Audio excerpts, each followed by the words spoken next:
кой е Христос. И ще ви прочета, разбира се, като основа на това, което ще говорим, от 1 стих до 11 стих на 2 глава на посланието на апостол Павел към църквата в Филипи. И така, ако има някое насърчение в Христос, или някоя утеха в любовта и общение на духа, или някое милосърдие и състрадание, направете радостта ми пълна, като имате една мисъл, като стоите в една и съща любов и бъдете единодушни и единомислени. Не правете нищо от съперничество. В стария превод беше от партизанство или от щеславие. Но нека всеки със смиреномъдрие смята другия по-горен от себе си. Не гледайте всеки само за своето, а всеки и за чуждото. Имайте у себе си същото съзнание, което беше и у Христос Исус, същия дух, да, същият ум, който като беше в Божия образ, пак не сметна, че трябва твърдо да държи равенство с Бога, но се отказа от всичко, или термина на гръцки изпразни се от всичко. Като взе на себе си образ на слуга и стана подобен на човеците, и като се намери в човешки образ, смири себе си и стана послушен до смърт, даже смърт на кръст. Затова и Бог го превъзвиши и му подари името, което е над всяко друго име. Така че в името на Исус да се поклони всяко коляно, и от небесните, и земните, и подземните същества, и всеки език да изповяда, че Исус Христос е Господ за слава на Бога Отца. Уникално послание. Сега, тук задавам веднага някакви въпроси. Защо Христос го направи това нещо? Какво го накара? Той да се смири. Любов, нали? Така е. Любов. И се замислих за това какво ни движи нас в целия ни живот.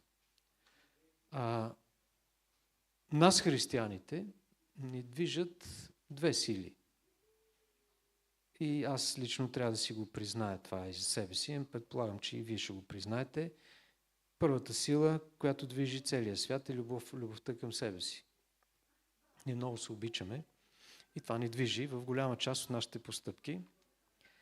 И разбира се, второто е любовта ни към Бога. Тя ни движи. Но любовта на Христос е грандиозна. И неговото смирение е уникално. Ние се смиряваме, когато започваме да осъзнаваме кои сме. И че сме малки, зависими от Бога, и не само малки и зависими от Бога, но ние имаме нужда от Спасител. И както ви казах, и в моя живот, а и знам, че тия, които са живели малко повече, ако са честни, сме честни, виждаме всъщност какво се е криело в нас. Така, връщайки се назад, спомняйки си с носталгия за първите ми години във вярата, с голяма ревност, ентусиазъм и много любов към Бога и, разбира се, така с голямо и високо мнение към себе си, не съм познавал себе си. Колкото повече минава време, виждам какво се е криело в човека и в мене.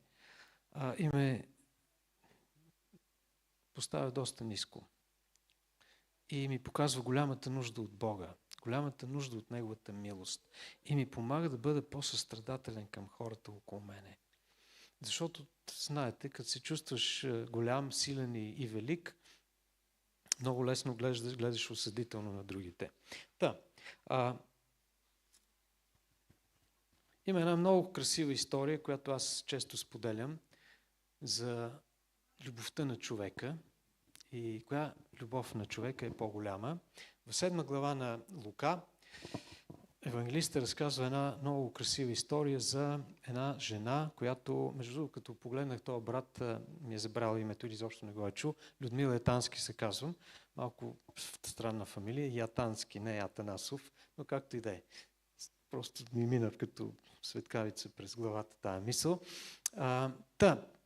Разказва се за една жена, блудница, която се втурва към Христос, когато той е на гости при Симон фарисея, пада в нозете му, чупи един алабастрен съд, излива го в краката му и с косата си го измива.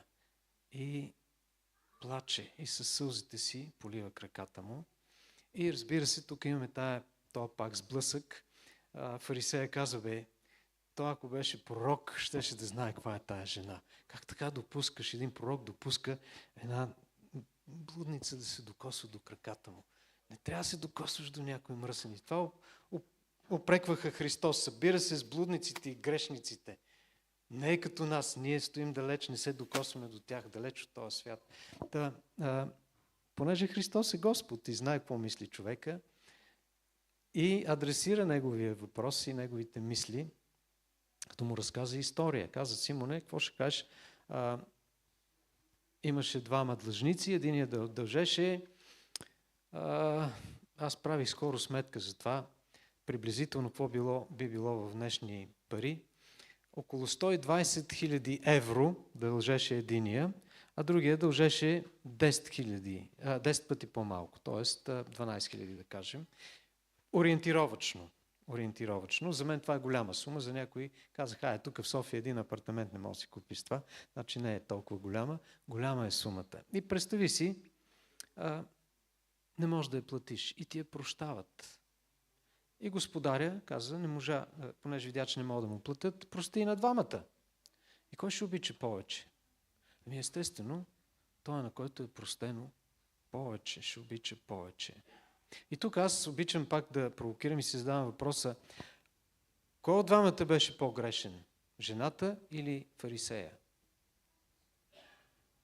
И пак се връщам към този отговор, че всъщност не простиме този грях, за който човек не си е поискал прошка. Ако човек не се види грешен и не се осъзнае, той си остава непростен. И фарисея живееше в тази заблуда, че е добър. И фарисеите си живееха с тази заблуда, че те са добри и нямат нужда от прощение. Голяма заблуда. Тази жена плака, защото знаеше коя и колко е простено. И аз си мисля, че ако ние не можем да достигнем до осъзнаване на грандиозността на жертвата на Христос, ако не осъзнаем колко ниско сме паднали. Няма как да осъзнаем тази грандиозна любов и грандиозна цена, която Той плаща, ако не осъзнаем кои сме. Че чак не можем да си простим, когато осъзнаем колко сме зле. Човек, на който много е простено, обича много. Това е човешката любов. Но Христос не му беше простено много. Защо обича? Той нищо не получава от нас. Обаче, тук има един много хубав момент, че всъщност Той обича, защото Бог е любов, защото това е Неговото естество. Бог обича, защото естеството му е любов. И сега отиваме към този хубав момент, към който ние се стремим. Ние сме призовани да имаме общение с Исус Христос. И не просто само да си приказваме с Него и да ни е хубаво и да чуваме Неговия глас, но да станем едно с Него. И когато ставаме едно с Него, тогава ние имаме Неговото естество.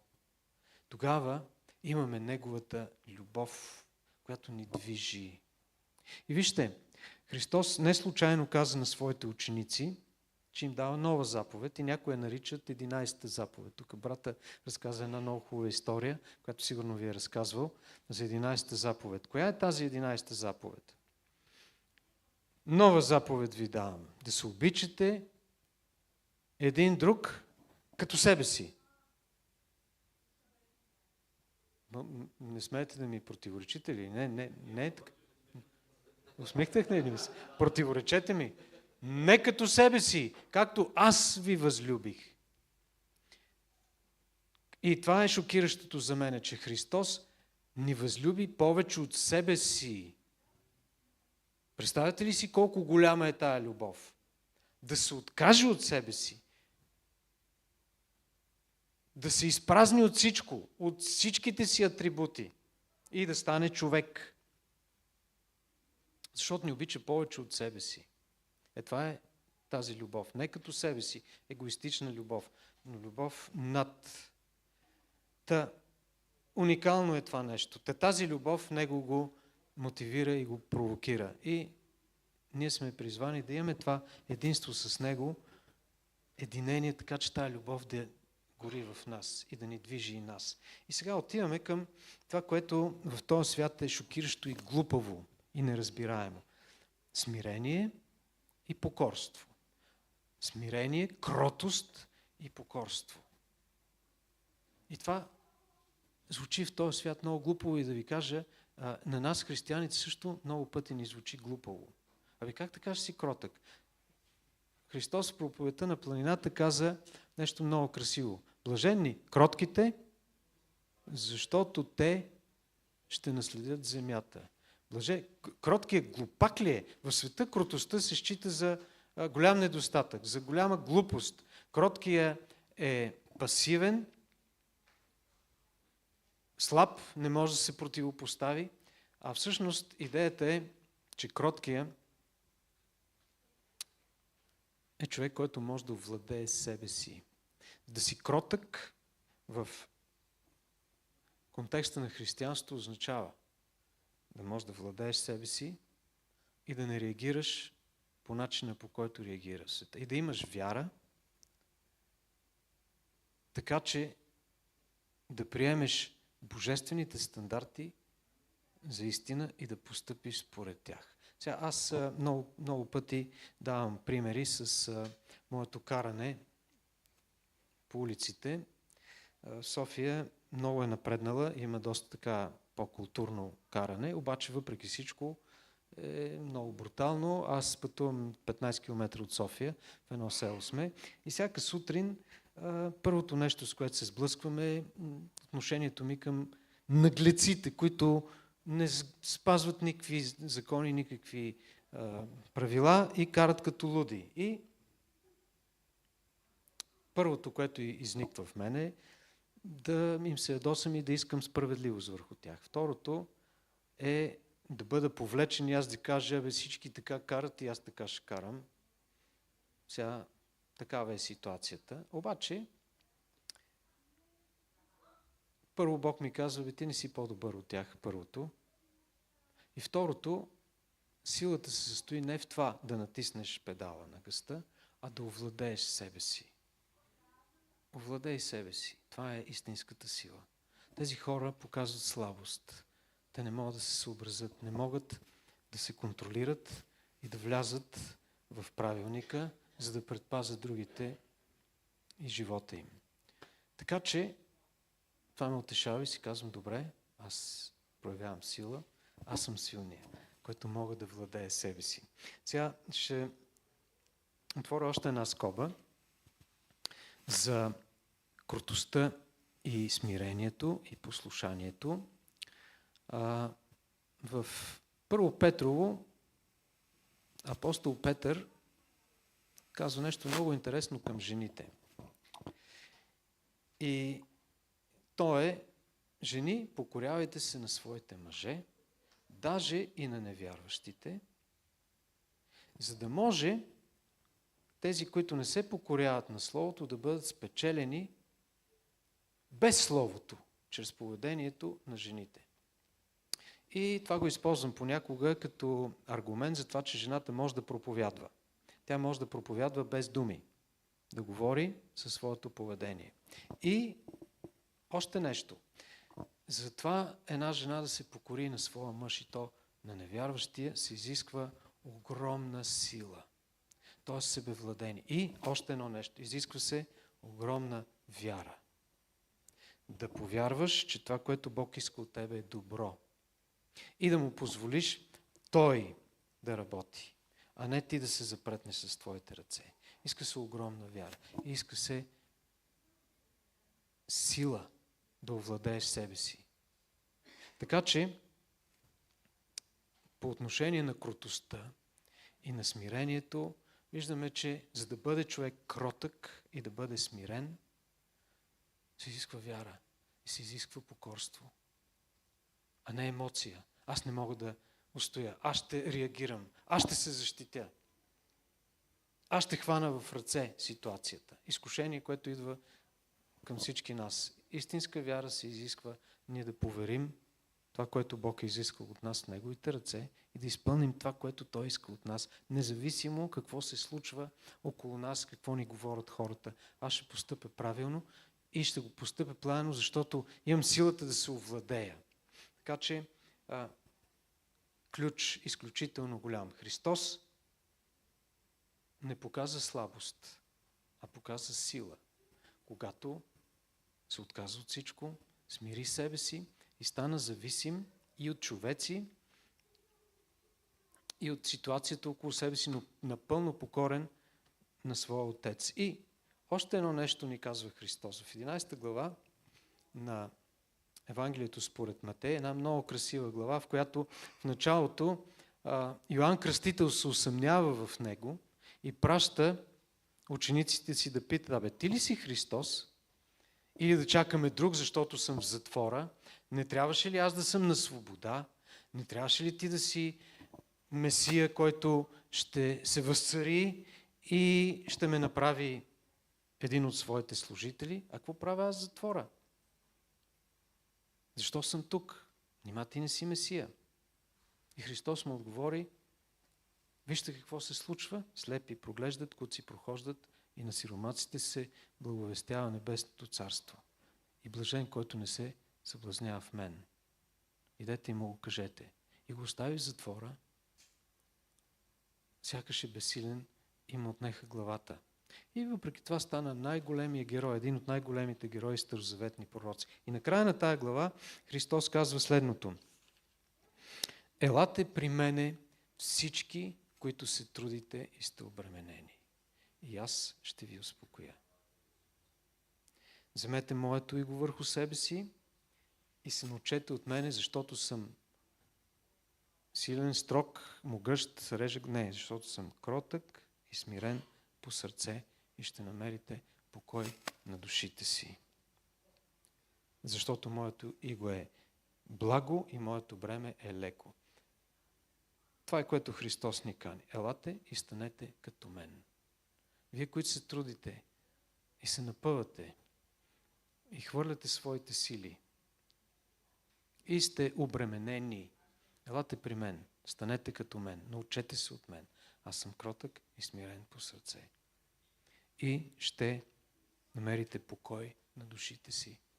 Ще бъдете свободни и спокойни. Та кротостта е сила, смирението е сила и покорството е сила. И сега покорството е много интересно нещо. Покорството всъщност означава аз да изпълня волята на моя Отец. Аз мога да изпълня с кърцане на зъби и за мен това не е покорство. Обаче да бъда покорен, това, което всъщност Бог иска да види и да стане в нас, е моята воля да поиска това, което Той иска. Да се съедини с Неговата воля. Така че аз да имам силно желание да стане това, което Бог иска, защото моето и Неговото желание са едно. И отново стигаме до идеята за това да бъдем едно с Него. Когато аз и Той станем едно и Неговите желания станат едно с моите, аз искам да направя това, което Той иска. За мен е удоволствие да го правя. Това не е насилие. И всъщност голямата цел е така да се съединим с Него, така да се изпълваме с Неговия Святия Дух. Нали за това говорим и пеем, да се изпълним със Святия Дух, да може желанията на Бога да станат наши желания. И отивайки към края,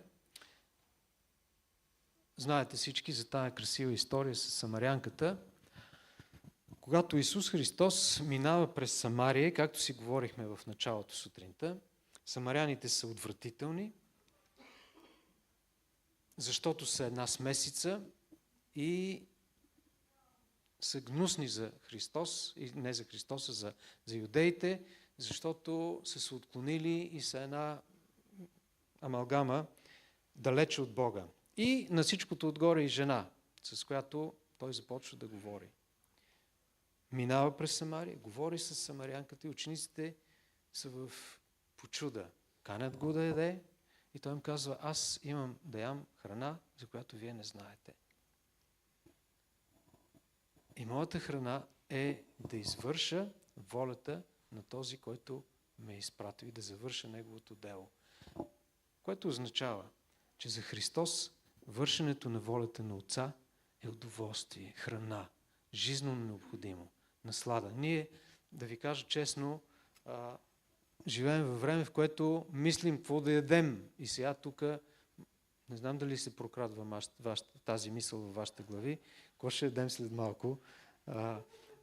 Ще върши службата, дали ще ходим, къде ще ходим да ядем, защото обичаме да ядем. Това е нещо, което доставя удоволствие на нашето тяло. Не, обичаме и това няма нищо лошо.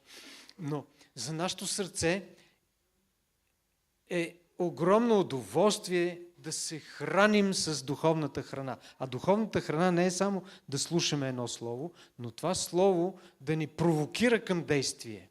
Да направим това, което Бог иска. Да изпитваме удоволствие от Него.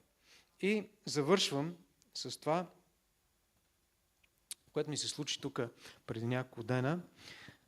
Жена ми има едно наследствено место и малко сме го занемарили, но съвсем скоро отидох да го посетя, защото исках да взема някои части за една косачка. И така отивам, спирам колата и се качвам нагоре и по пътя срещам един съсед. И съседа, милички, е поостарял, не е така като нас, които сме тук, времето не ни влияе, но поостарял човека с едното око не вижда, другото слабо.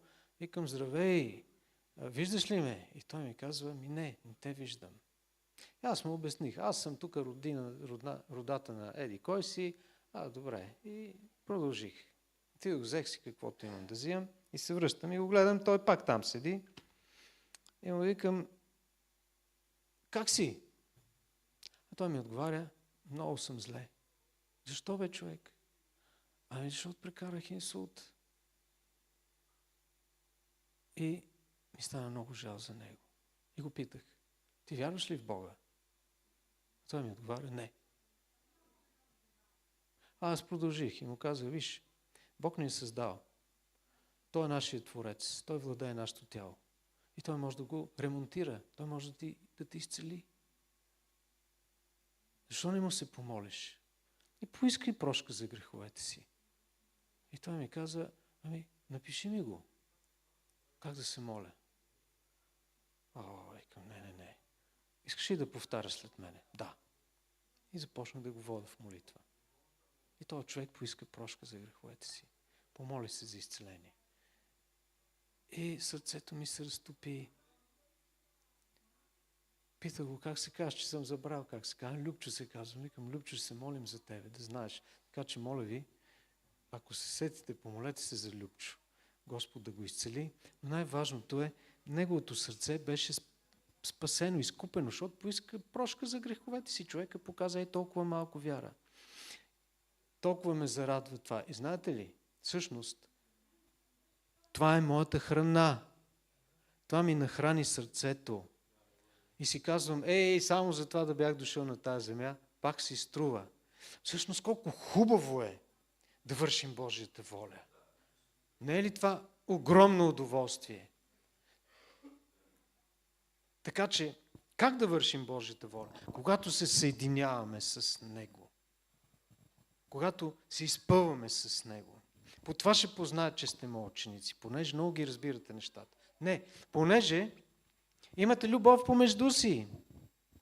Понеже моята любов може да ви изпълва.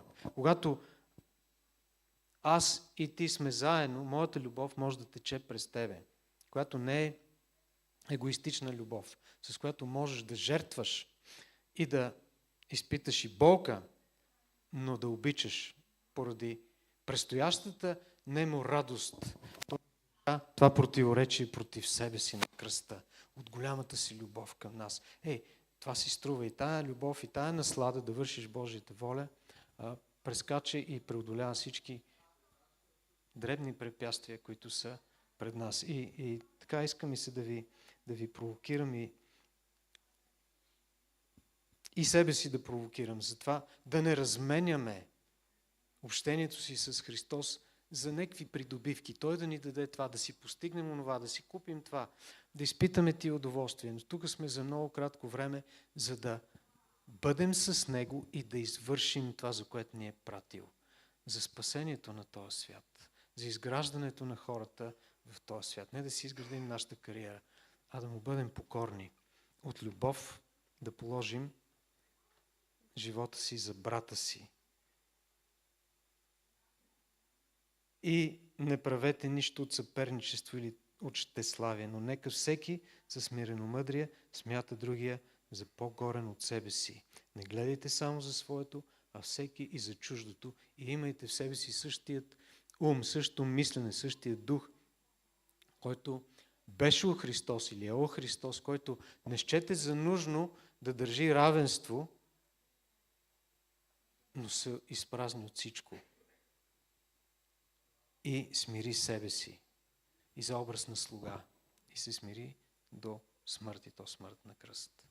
И тогава дойде тази огромна власт, която Бог му даде. Тогава Бог го превъзвиши и му подари име, което е над всяко друго име.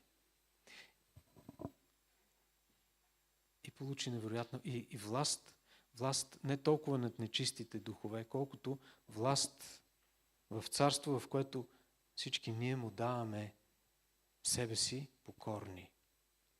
И ще прочета един стих, който така си бях планирал още от началото, с който завършвам, който е много ключов. Пак апостол Павел го споделя във 2 Коринтяни 10 глава. Защото ако и да живеем в плът, по плът не воюваме. Защото оръжията, с които воюваме, не са плътски, но пред Бога са силни за събаряне на крепости. Понеже събаряме помисли и всичко, което се издига високо против познаването на Бога и пленим всеки разум да се покори на Христос, да се покорява на Христос. Забелязвате, покорява на Христос. Нашата цел е хората, които не го познават, да стигнат до доброволно покорство от любов към своя Отец, към своя Бог, към своя Христос. Амин. Това е, което исках да споделя с